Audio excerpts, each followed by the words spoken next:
Hello everyone, আসসালামু আলাইকুম। আবারও আপনাদের মাঝে নিয়ে আসলাম নতুন একটি ব্লগ।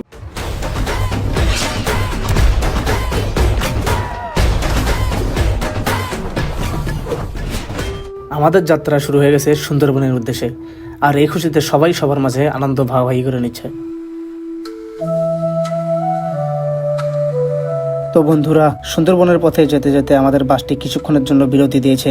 দীর্ঘ যাত্রায় এমন ছোট্ট একটি বিরতি সত্যি অনেক দরকার হয়। সবাই একটু ফ্রেশ হয়ে নিচ্ছে। বিরতি শেষ, সবাই আবার নিজ নিজ সিটে বসে পড়েছি। এখন আমাদের গন্তব্য সুন্দরবন। সামনে আরো কি অপেক্ষা করেছে তা জানতে আমাদের সাথেই থাকুন। আমাদের যাত্রা অনেক লম্বা, তাই কেউ গল্প করছে, কেউ গান শুনছে, অথবা কেউ কেউ ঘুমিয়ে ঘুমিয়ে শক্তি জমা করছে। এদিকে দেখুন আমাদের সুফিয়ান ভাইকে। সুন্দরবনে যাওয়ার আনন্দে উনি এখনো পুরো চিন্তাবিদ হয়ে গেছেন। ক্যামেরার দিকে তাকিয়ে কি ভাবছেন সেটা কিন্তু এখনো রহস্য। জানালার বাইরে তাকালে মনে হচ্ছে প্রকৃতি যেন নিজের সৌন্দর্য উজাড় করে দিয়েছে।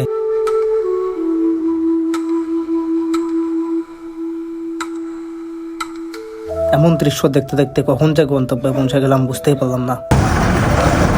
দীর্ঘ যাত্রার পর অবশেষে আমরা গন্তব্যে পৌঁছে গেছি। চারিদিকে মানুষের ভিড় আর উৎসবমুখর পরিবেশ দেখে বোঝাই যাচ্ছে সুন্দরবনের আকর্ষণ ঠিক কতটা। ভ্রমণে বের হলে সবার আগে খাবারের ব্যবস্থাই করতে হয়, তাই আমরা সবাই মিলে কিছু খাবার কিনে নিলাম। এখন রওনা দিচ্ছি লঞ্চের উদ্দেশ্যে। আসল সুন্দরবন ভ্রমণ এখন থেকেই শুরু।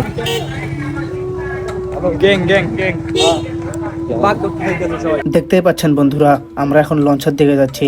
আর কিছুক্ষণের মধ্যে নদীপথে আমাদের যাত্রা শুরু হবে। এখন আমরা আমাদের এই টাইটানিক জাহাজে উঠবো। ওই যে আপনারা এই মাথাতেই হচ্ছে ওই রোমান্টিক সিনটা হয়েছিল।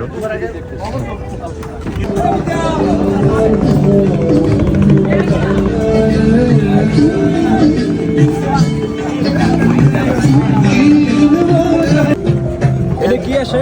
এটা হচ্ছে টাইটানিক জাহাজ। ওই যে মাথাটা দেখছে ওই জায়গায় রোমান্টিক সিন হয়েছে। জুম করে দেখ, ওই যে ওই জায়গায় রোমান্টিক সিনটা হয়েছিল।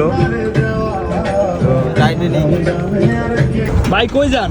আমি এই যে হেল লাগে বাকি নিতে খুঁজতে চাই আমার। কি ভাই? বাগা ভাই। তো বন্ধুরা, লঞ্চে ওঠার পর কিছুক্ষণ উপরে দাঁড়িয়ে থেকে চারপাশটা উপভোগ করলাম। এরপর চলে এলাম কেবিনের ভিতরে। আর এদিকে দেখুন আমাদের বন্ধু এক নতুন বন্ধুর সাথে পরিচয় করে ফেলেছে। এই বাদর ভাইকে খাবার দিচ্ছে। খাবারটা নিয়ে কি আরাম করে বসে খাচ্ছে। মনে হচ্ছে আজকের অতিথি আমরা না, উনি। সুন্দরবনের পথে এমন ছোট ছোট মুহূর্তগুলোই ভ্রমণকে আরো স্মরণীয় করে তোলে। চলুন দেখি সামনে আমাদের জন্য আরো কি অপেক্ষা করছে। বন্ধুরা, কিছুক্ষণ লঞ্চ ভ্রমণের পর আমরা এখন লঞ্চ থেকে নেমে গেছি। এবার আমরা চলে এসেছি করমজল সুন্দরবনে। এই জায়গাটি সুন্দরবনের অন্যতম জনপ্রিয় পর্যটন কেন্দ্র। চলুন ঘুরে দেখি এখানকার সৌন্দর্য। বন্ধু বান্ধবী বন্ধু আর এই যে বান্ধবী। অবশেষে করমজল সুন্দরবনে এসে আমরা মুখোমুখি হয়েছি সুন্দরবনের অন্যতম আকর্ষণ হরিণের। দেখতেই পাচ্ছেন কি সুন্দর আর শান্তভাবে ঘুরে বেড়াচ্ছে।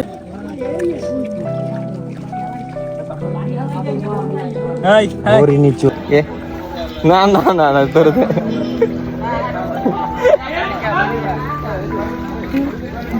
একটা ফটো লেলি।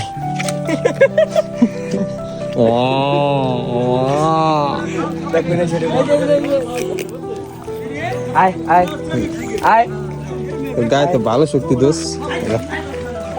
হরিণ দেখার পর আমরা চলে আসলাম কুমির দেখতে। দূর থেকে দেখতে যতটা শান্ত মনে হয়, বাস্তবে কিন্তু এরা অনেক ভয়ঙ্কর শিকারী।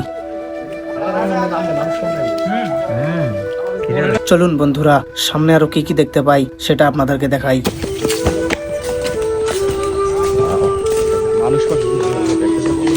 নাম বলা গাছের মাথা ওইটা দেখতেছে।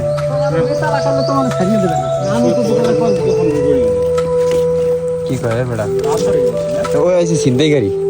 প্রকৃতির সৌন্দর্য একদিকে আর আমাদের ভাইয়ের স্টাইল আর একদিকে। আজকে মনে হচ্ছে সুন্দরবনের নতুন কোনো হিরোর আগমন হয়েছে। চারিদিকে শুধু সবুজ আর সবুজ। প্রকৃতির এই সুন্দর রূপ নিজের চোখে না দেখলে বিশ্বাস করা যায় না।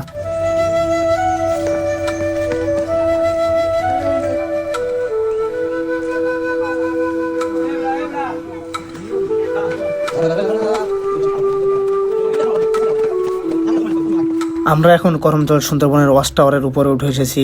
এখান থেকে পুরো সুন্দরবনের সৌন্দর্য এক নজরে দেখা যায়। সত্যি অসাধারণ একটা অনুভূতি।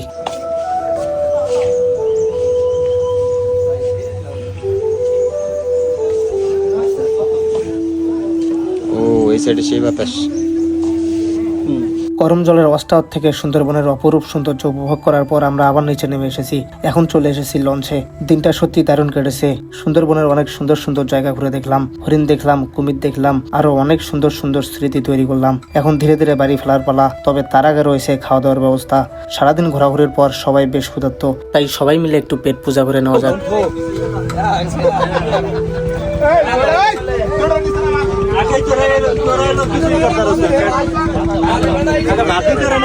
বন্ধুরা, খাওয়া দাওয়া শেষ করে আমরা সুন্দরবনের সব প্রায় ঘোরাঘুরি শেষ করে দিয়েছি। এখন চলে এসেছি বাসের স্ট্যান্ডে। এখান থেকে আমাদের ফেরার যাত্রা শুরু হবে। সুন্দরবনে আমাদের আজকের ঘোরাঘুরি এখানেই শেষ। এখন আমরা বাসে উঠে পড়েছি এবং বাড়ির উদ্দেশ্যে রওনা দিয়েছি। আজকের দিনটা সত্যিই অনেক সুন্দর কেটেছে। অনেক সুন্দর অভিজ্ঞতা হলো, অনেক সুন্দর মুহূর্ত কাটালাম। আজকের ব্লগটি এ পর্যন্তই। সবাই ভালো থাকবেন, সুস্থ থাকবেন। আল্লাহ হাফেজ।